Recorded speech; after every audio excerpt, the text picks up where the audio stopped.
उकळत्या पाण्यामध्ये कांदा टाकून तर पहा. ही रेसिपी पूर्ण पाहण्यासाठी व्हिडिओ कुठेसुद्धा स्किप न करता संपूर्ण व्हिडिओ पहा. तर कशी बनवायची रेसिपीला सुरुवात करूया. हाय हॅलो नमस्ते, स्वाती सांडवर या यूट्यूब चॅनलवर तुम्हा सगळ्यांचं अगदी मनापासून स्वागत करते. तर इथे मी एक कांदा घेतलेला आहे, एक टोमॅटो आणि एक सिमला मिरची घेतलेली आहे. सिमला मिरची टोमॅटो आपल्याला स्वच्छ धुवून घ्यायचे आहेत. धुतल्यानंतर कांद्याची साल काढून घ्यायची. साल काढल्यानंतर अगदी व्हिडिओमध्ये दाखवते ना त्या पद्धतीने कांदा बारीक बारीक चिरून घ्या. तर इथे मी एक कांदा बारीक चिरून घेतलेला आहे. त्यानंतर आपल्याला सिमला मिरचीसुद्धा बारीक चिरून घ्यायची आहे. सिमला मिरचीमधल्या आतमधल्या बिया आपल्याला काढून टाकायच्या आहेत. काढल्यानंतर कांदा ज्या पद्धतीने चिरला आहे ना त्या पद्धतीने आपल्याला सिमला मिरचीसुद्धा चिरून घ्यायची आहे. तर इथे मी अख्खी सिमला मिरची चिरून घेते. आज आपण अगदी वेगळ्या पद्धतीने कांदा, टोमॅटो, सिमला मिरचीची रेसिपी पाहणार आहोत. सिमला मिरची चिरल्यानंतर इथे मी टोमॅटोसुद्धा बारीक चिरून घेते. टोमॅटोमधल्या आतमधल्या बिया आपल्याला काढून टाकायच्या आहेत. तर तुम्ही या ठिकाणी पाहू शकता मी टोमॅटोसुद्धा चिरून घेतलेला आहे. एका साईडला कढई गरम करून घेतली. कढईमध्ये आपल्याला 2.5 कप पाणी घालायचं आहे. तर इथे मी 2.5 कप पाणी घालून घेते. तोपर्यंत तुम्ही माझा व्हिडिओ इथपर्यंत पाहिलाच आहे. व्हिडिओ थोडा तरी आवडला असेल ना तर व्हिडिओला एक लाईक नक्कीच करा. साईडचं बेल आयकॉनसुद्धा प्रेस करा म्हणजे तुम्हाला माझे नवीन नवीन व्हिडिओ पाहायला मिळतील. 2.5 कप पाणी घातलं. पाण्याला उकळी आली की त्यामध्ये आपल्याला चिरलेला कांदा घालायचा आहे. चिरलेली सिमला मिरचीसुद्धा आपल्याला त्यामध्ये घालायची आहेत. चिरलेला टोमॅटोसुद्धा आपण त्यामध्ये घालणार आहोत. तुम्हाला सिमला मिरची जर यामध्ये वापरायची नसेल ना तर तुम्ही यामध्ये चिरलेला कोबी, किसलेलं गाजर किंवा किसून फ्लावरसुद्धा तुम्ही यामध्ये वापरू शकता. चिरलेला टोमॅटो घातल्यानंतर इथे मी 3 मिरच्या चिरून घेतल्या होत्या. मिरच्या थोड्याशा लाल रंगाच्या झाल्या होत्या त्यामुळे इथे मी वापरलेल्या आहेत. मिरच्या घातल्यानंतर आपल्याला 1 चमचा जिरे, 1 चमचा बडीशेप घालायचे आहे, 1 चमचा चिली फ्लेक्स घालायचा आहे. त्यानंतर इथे मी एक वाटी भरून चिरलेली कोथिंबीर घेतलेली आहे. तुम्ही कोथिंबीरीच्या ऐवजी कोणतीही पालेभाजी या ठिकाणी वापरू शकता. भाज्या घातल्या की व्यवस्थित मिक्स करून घ्यायचं. त्यामध्ये चवीनुसार मीठ घालायचं आहे आणि परत आपल्याला एकदा मिक्स करून घ्यायचं आहे. मिक्स केल्यानंतर झाकण ठेवून आपल्याला यामध्ये कांदा, टोमॅटो, सिमला मिरची शिजवून घ्यायची आहे. तर तुम्ही या ठिकाणी पाहू शकता मी सिमला मिरची, कांदा, टोमॅटो छान शिजवून घेतलेला आहे.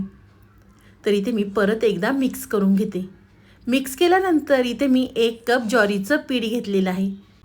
त्यामध्ये आपल्याला ज्वारीचं पीठ घालायचं आहे आणि व्यवस्थित मिक्स करून घ्यायचं आहे. ज्वारीच्या पिठाच्या आपल्याला कुठेही गाठी होऊन द्यायच्या नाही त्यामुळे एकसारखं मिक्स करून घ्यायचं आहे.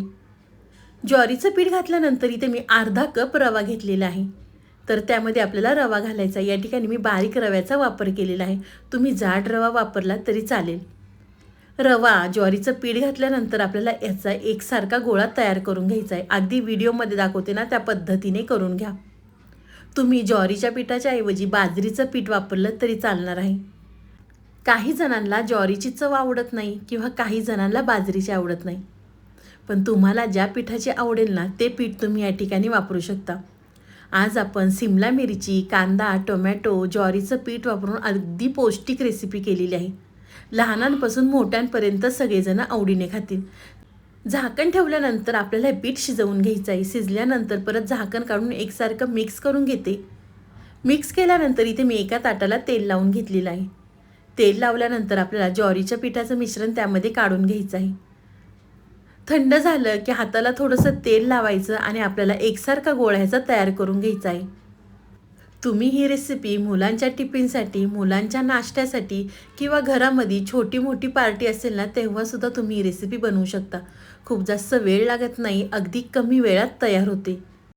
घरामध्ये पार्टी असेल की आपण बाहेरनं समोसा, कचोरी, वडेपाव आणतो ना त्यापेक्षा तुम्ही ही पौष्टिक रेसिपी करून मुलांना द्या. मुलंसुद्धा अगदी आवडीने खातील. हाताला तेल लावलं की त्यामधला आपल्याला छोटासा गोळा घ्यायचा आहे आणि आपल्याला त्याचे कटलेट तयार करून घ्यायचे. तुमच्या लक्षात आलंच असेल की आज आपण ज्वारीचं पीठ वापरून पौष्टिक रेसिपी तयार केलेली आहे. लहानांपासून मोठ्यांपर्यंत सगळेजण आवडीने खातील. कटलेट तयार करत असताना क्रॅक जात असतील तर आपल्याला दाबून हे क्रॅक एकसारखे करून घ्यायचे आहेत. तर अशाच पद्धतीने इथे मी सगळे कटलेट तयार करून घेते.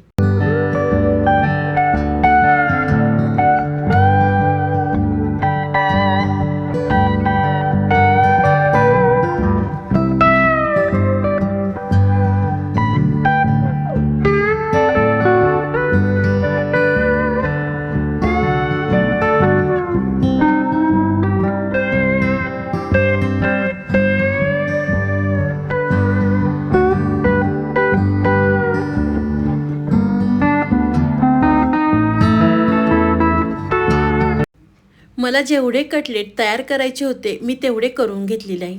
बाकीचं जे मिश्रण उरलं होतं हवाबंद डब्यामध्ये पॅक करून आपल्याला फ्रीजमध्ये ठेवायचं आहे. सकाळच्या घाई गडबडीमध्ये 10 मिनटं बाहेर काढायचं, त्यानंतर तुम्ही मुलांना देऊ शकता. तर एका साईडला पॅन गरम करून घेतलेला आहे. पॅनमध्ये आपल्याला तेल घालायचं आहे. खूप जास्तसुद्धा नाही, अगदी इथं मी 4 चमचे तेल घातलेलं आहे. तेल घातलं की तयार केलेले कटलेट आपल्याला तेलामध्ये सोडायचे आहेत आणि दोन्ही साईडने आपल्याला तळून घ्यायचे आहेत. नेहमीच आपण मुलांना बाहेरचा खाऊ देतो ना, तुम्ही त्याऐवजी हे पौष्टिक कटलेट मुलांना घरी करून द्या. मुलंसुद्धा अगदी आवडीने खातील. एकदा बनवली ना तर मुलं तुमच्याकडे हट्ट करून आठवड्यातनं 2 ते 3 वेळा नक्कीच करून मागतील. तर इथे मी तेलामध्ये सगळे तयार केलेले कटलेट सोडलेले आहेत आणि एका साईडनी तळल्यानंतर आपल्याला दुसऱ्या साईडनी सुद्धा तळून घ्यायचे आहेत. हे कटलेट तळण्यासाठी ना खूप जास्त तेलसुद्धा लागत नाही. हे कटलेट खूप जास्त तेलकटसुद्धा होत नाही. तुम्ही हे कटलेट केल्यानंतर मला कमेंट करून सांगा की तुमचीसुद्धा ही रेसिपी कशी झाली. अगदी घरातले वयस्कर लोकंसुद्धा अगदी आवडीने खातील. आपण हे कटलेट तयार करत असताना ब्रेड किंवा मैदा कशाचासुद्धा वापर केलेला नाही आहे. ज्वारीचं पीठ वापरून आपण हे कटलेट पौष्टिक तयार केलेले आहेत. तर एक साईड तळल्यानंतर दुसऱ्या साईडनी सुद्धा मी तळून घेतलेले आहेत. दोन्ही साईडनी सुद्धा तळल्यानंतर एका चाळणीमध्ये काढून घेते, म्हणजे एक्स्ट्राचं काय तेल असेल ते निघून जाईल. तुम्ही पाहू शकता कटलेटला रंगसुद्धा किती सुंदर आलेला आहे. तेलामध्ये तळल्यानंतर अजिबातसुद्धा विरघळलेले नाही आहेत किंवा छान आपले हे कटलेट तयार झालेले आहेत. तर इथे मी सगळे कटलेट एका चाळणीमध्ये काढून घेतलेले आहेत. बघता क्षणी खाऊशी वाटतात. अगदी ज्वारीचं पीठ वापरून ही पौष्टिक कटलेट मी तयार केलेले आहेत. तर एका प्लेटमध्ये काढून घेतलेले आहेत. तुम्ही टोमॅटो केचप संग किंवा पुदिन्याच्या चटणीसोबत किंवा तुम्ही हे कटलेट तसेसुद्धा खाऊ शकता. तर मी तुम्हाला हातावर घेऊन दाखवलेले आहेत. अजिबातसुद्धा तेलकट होत नाही. तुम्हाला ही माझी आजची रेसिपी कशी वाटली ती मला नक्की कमेंट करून सांगा. व्हिडिओ आवडला तर व्हिडिओला लाईक, कमेंट, सबस्क्राईब करायला विसरू नका. तुम्हाला माझा व्हिडिओ खूपच मनापासून आवडला असेल ना तर व्हिडिओ जास्तीत जास्त शेअर करा. तर चला, तुम्ही माझा संपूर्ण व्हिडिओ पाहिल्याबद्दल थँक्यू सो मच. पुन्हा भेटूया असाच एक छानसा व्हिडिओ घेऊन. तोपर्यंत स्वस्त खा, मस्त रहा. बाय.